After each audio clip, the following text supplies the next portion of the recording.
Good morning everyone. आज हम political science का जो 6 लेसन डिस्कस कर रहे थे उसका जो रिमेन पार्ट रहता है उसके बारे में पढ़ेंगे कि अब तक हमने पढ़ा कि राजनीतिक दल क्या होते हैं, उनकी कार्य क्या है, उनकी ज़रूरत क्यों होती है। अब इसमें आगे आता है बेटा कितने राजनीतिक दल, कि राजनीतिक दलों की संख्या कितनी होनी चाहिए। ऐसा कुछ भी सीमित नहीं है। लोकतंत्र में नागरिकों का कोई भी समूह राजनीतिक दल बना सकता है। इस औपचारिक अर्थ में सभी देशों में बहुत से राजनीतिक दल हैं। भारत में ही चुनाव आयोग में नाम पंजीकृत कराने, जो भारत में राजनीतिक दल बनाए जाते हैं उनका नाम कहाँ पर पंजीकृत कराना पड़ता है? चुनाव आयोग में। ठीक है, भारत में ही इसके दलों की संख्या 750 से भी ज़्यादा है, लेकिन हर दल चुनाव में गंभीर चुनौती देने की स्थिति में नहीं होता। यानी कि हर दल इस स्थिति में नहीं होता कि वो इलेक्शन में एक कड़ी प्रतिस्पर्धा का सामना कर सके। चुनाव जीतने और सरकार बनाने की होड़ में आमतौर पर कुछ एक पार्टियां ही सक्रिय होती हैं। ऐसे में सवाल यह उठता है कि लोकतंत्र की बेहतरी के लिए कितने दलों का होना अच्छा है। कई देशों में सिर्फ एक ही दल को सरकार बनाने और चलाने की अनुमति है। अब बात आती है कि एक दलीय शासन व्यवस्था, जहाँ पर एक दल पाया जाता है, उसे ये एक नंबर के क्वेश्चन वेरी इंपॉर्टेंट में आते हैं। एक दलीय बहुदलीय, जहाँ पर एक ही दल पाया जाता है वो एक दलीय शासन व्यवस्था कहलाती है। जैसे चीन में सिर्फ कम्युनिस्ट पार्टी को शासन करने की अनुमति है। हालांकि कानूनी रूप से वहाँ भी लोगों को राजनीतिक दल बनाने की आज़ादी है, पर वहाँ चुनाव प्रणाली सत्ता के लिए स्वतंत्र प्रतिद्वंद्विता की अनुमति नहीं देती। इसलिए लोगों को नया राजनीतिक दल बनाने का कोई लाभ नहीं दिखता, इसलिए कोई दल नहीं बन पाता। एक दलीय व्यवस्था में अच्छा विकल्प नहीं मान सकते हम, क्योंकि लोकतांत्रिक विकल्प नहीं है। किसी भी लोकतांत्रिक व्यवस्था में कम से कम 2 दलों को राजनीतिक सत्ता के लिए प्रतिद्वंदिता कंपटीशन की अनुमति तो होनी ही चाहिए, साथ ही उन्हें सत्ता में आ सकने के पर्याप्त अवसर भी रहे। अगर एक ही दल है तो ये फिक्स है कि उसी दल की सरकार आएगी, सिर्फ उसके मेंबर्स चेंज होंगे। तो ये एक लोकतांत्रिक व्यवस्था के लिए हम एक दलीय शासन प्रणाली को अच्छा नहीं मानते हैं बेटा, क्योंकि इसमें हमारे पास जो विकल्प होते हैं, ऑप्शंस अवेलेबल नहीं होते। हमें कुछ भी हो, हमें उसी पार्टी के सदस्यों को वोट देना पड़ता है। कुछ देशों में सत्ता आमतौर पर 2 मुख्य दलों के बीच बदलती रहती है। वहाँ अनेक दूसरी पार्टियाँ हो सकती हैं, वे भी चुनाव लड़कर कुछ सीटें जीत सकती हैं, पर सिर्फ 2 ही दल बहुमत पाने और सरकार बनाने के प्रबल दावेदार होते हैं। अमेरिका और ब्रिटेन में ऐसे ही 2 दलीय व्यवस्था है, यानी कि जहाँ पर 2 ही मुख्य दल होते हैं और जो सरकार बनाने के लिए वो होते हैं, वो क्या होते हैं? द्विदलीय। यानी कि जिस शासन व्यवस्था में 2 दल पाए जाते हैं हम उसे द्विदलीय शासन व्यवस्था कहते हैं। जब अनेक दल सत्ता के लिए होड़ में हों और 2 दलों से ज़्यादा के लिए अपने दम पर या दूसरों के गठबंधन करके सत्ता में आने का ठीक ठाक अवसर हो, तो उसे हम बहुदलीय व्यवस्था कहते हैं। यानी कि 2 से अधिक दल जहाँ पर पाए जाते हैं वहाँ पर बहुदलीय शासन व्यवस्था होती है। भारत में भी बहुदलीय शासन व्यवस्था है। इस व्यवस्था में कोई दल बनाकर गठबंधन सरकार भी बनाई जा सकती है। गठबंधन सरकार से अभिप्राय बेटा यहाँ पर है कि जब एक दल को स्पष्ट बहुमत नहीं मिलता है तो कई दल मिलकर सरकार बनाते हैं, एक से अधिक दल मिलकर सरकार बनाते हैं, उसे हम गठबंधन सरकार कहते हैं।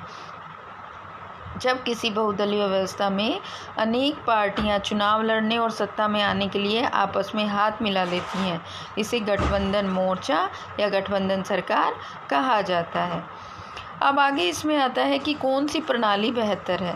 अक्सर ये सवाल पूछा जाता है, कई बार 3 नंबर में भी आता है कि कौन सी शासन व्यवस्था बेहतर है या लोकतांत्रिक शासन व्यवस्था अन्य व्यवस्थाओं से बेहतर क्यों है। तो इसमें सबसे अच्छा जवाब यही होगा कि यह कोई बहुत अच्छा सवाल नहीं है। दलीय व्यवस्था का चुनाव करना किसी मुल्क के हाथ में नहीं है।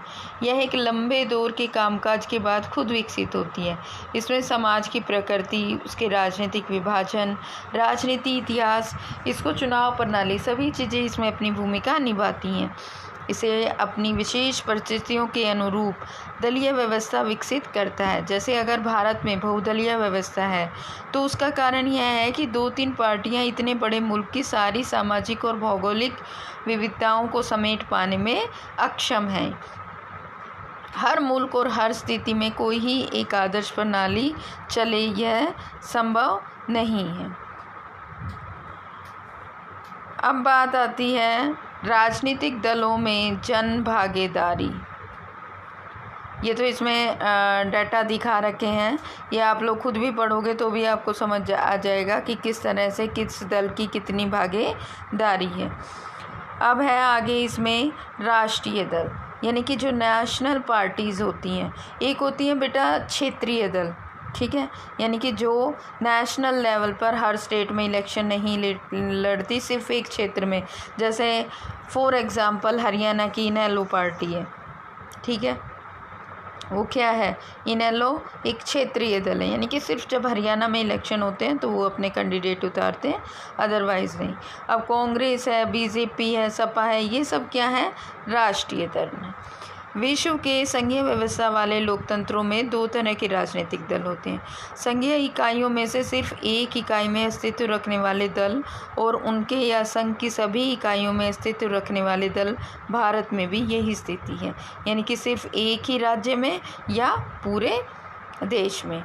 उन्हें राष्ट्रीय पार्टी कहा जाता है। इन दलों को विभिन्न राज्यों में की सारी इकाइयाँ राष्ट्रीय दल पर तय होने वाली नीतियों, कार्यक्रमों और रणनीतियों को ही मानती हैं। देश की हर पार्टी को निर्वाचन आयोग में अपना पंजीकरण कराना पड़ता है। आयोग सभी दलों को समान मानता है, पर यह बड़े और स्थापित दलों को कुछ विशेष सुविधाएं देता है। इन्हें अलग चुनाव चिन्ह दिया जाता है, जिसका प्रयोग पार्टी का अधिकृत उम्मीदवार ही कर सकता है। इस विशेष अधिकार और कुछ अन्य लाभ वाले पार्टियों को मान्यता प्राप्त दल भी कहा जाता है। चुनाव आयोग ने स्पष्ट नियम बनाए हैं कि कोई दल कितने प्रतिशत वोट और सीट जीतकर मान्यता प्राप्त दल बन सकता है। जब कोई पार्टी विधानसभा के लिए चुनाव लड़ती है तो उसको कुल मतों का कितना 6%, 6% से या उससे भी अधिक हासिल करना पड़ता है और कम से कम 2 सीटों के लिए जीत दर्ज करती है तो उसे राज्य के यानी कि एक क्षेत्रीय राजनीतिक दल के रूप में मान्यता मिल जाती है। और अगर कोई दल लोकसभा चुनाव में पड़े कुल वोटों का अथवा 4 राज्यों में विधानसभा चुनाव में लड़े कुल वोटों का 6% हासिल कर लेता है तो उसको राष्ट्रीय दल की मान्यता मिल जाती है। इस वर्गीकरण के हिसाब से 2017 में देश में 7 दल राष्ट्रीय स्तर पर मान्यता प्राप्त थे। आइए इनमें से प्रत्येक के बारे में हम कुछ महत्वपूर्ण तथ्य जान लें। पहला है ऑल इंडिया तृणमूल कांग्रेस। ये हमारे राष्ट्रीय दल हैं बेटा। इनके बारे में भी कई बार किसी में शॉर्ट नोट लिखना आ जाता है तो इनके बारे में हम थोड़ा सा पढ़ लेते हैं। ऑल इंडिया तृणमूल कांग्रेस यह 1 जनवरी 1998 को ममता बनर्जी के नेतृत्व में बनी थी। इसे 2016 में राष्ट्रीय दल के रूप में मान्यता प्राप्त हुई। पुष्प और तिरण होती है, ये घास के जो तिनके से दिखाई देते हैं, ये इसके चुनाव चिन्ह हैं। धर्मनिरपेक्षता और संघवाद के प्रति प्रतिबद्ध है, यानी कि ये इसका मेन मोटो है। 2011 से पश्चिम बंगाल में सत्ता में है और अरुणाचल प्रदेश, मणिपुर और त्रिपुरा में भी इसकी उपस्थिति है। 2014 में हुए आम चुनाव में इसे 3.84% वोट मिले और 34 सीटों पर इसने जीत हासिल की, जिसमें लोकसभा में यह 4थी सबसे बड़ी पार्टी बन गई। ये कौन सी पार्टी के बारे में पढ़ा हमने? All India Trinamool Congress. अब बात आती है बहुजन समाज पार्टी, बसपा। इसमें इसका नेतृत्व कौन कर रहा था? कांशीराम स्वर्गीय, जो अब नहीं रहे। 1984 में इसका गठन हुआ था। बहुजन समाज जिसमें दलित, आदिवासी, पिछड़ी जातियां और धार्मिक अल्पसंख्यक शामिल हैं के लिए राजनीतिक सत्ता पाने का प्रयास और उनका प्रतिनिधित्व करने का दावा है। पार्टी साहू महाराज, महात्मा फूले, पेरियार, रामास्वामी नायकर और बाबा साहब अम्बेडकर के विचारों और शिक्षाओं में इसकी प्रेरणा देती है। दलितों और कमज़ोर वर्ग के लोगों के कल्याण इसके हितों की, मतलब ये इसके मेन उद्देश्य हैं। ये दलितों को मतलब उनके कल्याण के लिए, उनके विकास के लिए ज़्यादा उस पर जोर देती है। और ये मध्य प्रदेश, छत्तीसगढ़, उत्तराखंड, दिल्ली, पंजाब में भी यह पार्टी पर्याप्त ताकतवर है। उत्तर प्रदेश में ये 4 बार सरकार इसने बनाई है। 2014 में के लोकसभा चुनाव में इसे 4% वोट मिले, लेकिन एक भी सीट इसको नहीं मिली थी। अब बात आती है भारतीय जनता पार्टी बीजेपी। इसकी स्थापना बेटा पुराने भारतीय जनसंघ को, जिसे श्यामा प्रसाद मुखर्जी ने 1951 में गठित किया था, पुनर्जीवित किया। यानी कि अब इस पार्टी का अगर आ जाता है कि बीजेपी की स्थापना कब हुई, तो आप लिखोगे 1980 में हुई थी। प्राचीन संस्कृति और मूल्य, दीनदयाल उपाध्याय के विचार, समग्र मानवतावाद और अंत्योदय से प्रेरणा लेकर मजबूत और आधुनिक भारत बनाने का लक्ष्य है। भारतीय राष्ट्रवाद और राजनीति की इसकी अवधारणा में सांस्कृतिक राष्ट्रवाद का प्रमुख तत्व है।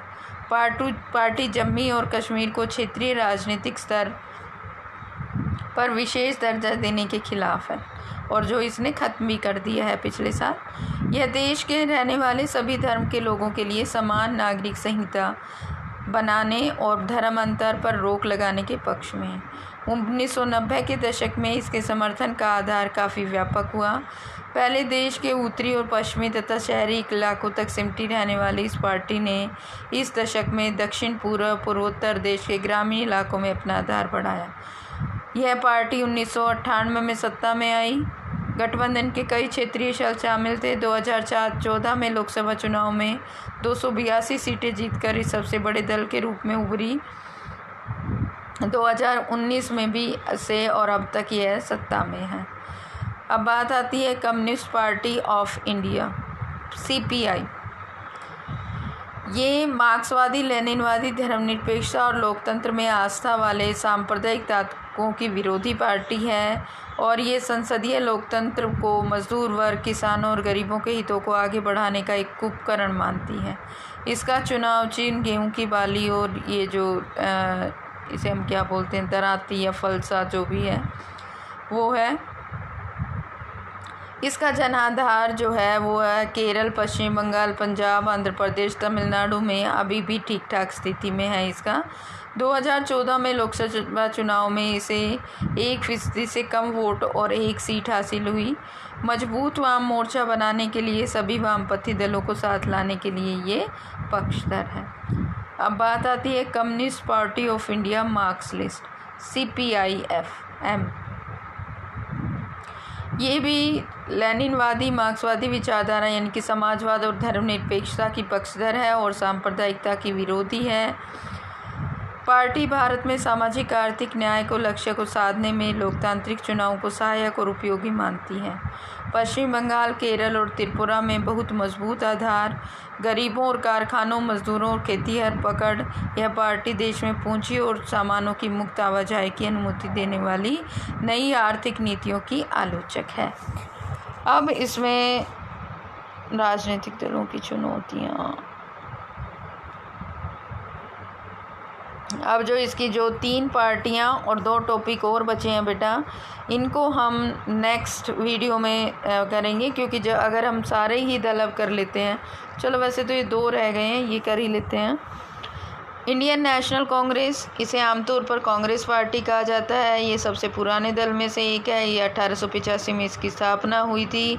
जवाहरलाल नेहरू की अगुवाई में इस दल ने भारत में एक आधुनिक धर्मनिरपेक्ष लोकतांत्रिक गणराज्य बनाने का प्रयास किया था। 1971 तक लगातार और 1980 से 89 तक इसमें देश पर शासन किया। 1989 के बाद इस दल के जन समर्थन में थोड़ी सी कमी आई और समाज के सभी वर्गों में अपना आधार यह बनाए हुए है। इस दल ने धर्मनिरपेक्षता और कमज़ोर वर्गों तथा अल्पसंख्यक समुदायों के हितों को अपना मुख्य एजेंडा बनाया है। अब बात आती है nationalist Congress party. Congress party में विभाजन के बाद 1999 में यह पार्टी बनी। लोकतंत्र, गांधीवादी, धर्मनिरपेक्षता, समता, सामाजिक न्याय और संघवाद में आस्था इस पार्टी का मुख्य एजेंडा है और महाराष्ट्र के प्रमुख ताकत होने के साथ साथ ही यह मेघालय, मणिपुर और असम में भी ताकतवर है। महाराष्ट्र सरकार में भागीदार 2004 से संयुक्त प्रगतिशील गठबंधन में ये साझीदार है। अब बात आती है क्षेत्रीय दलों की, जो हम नेक्स्ट वीडियो में डिस्कस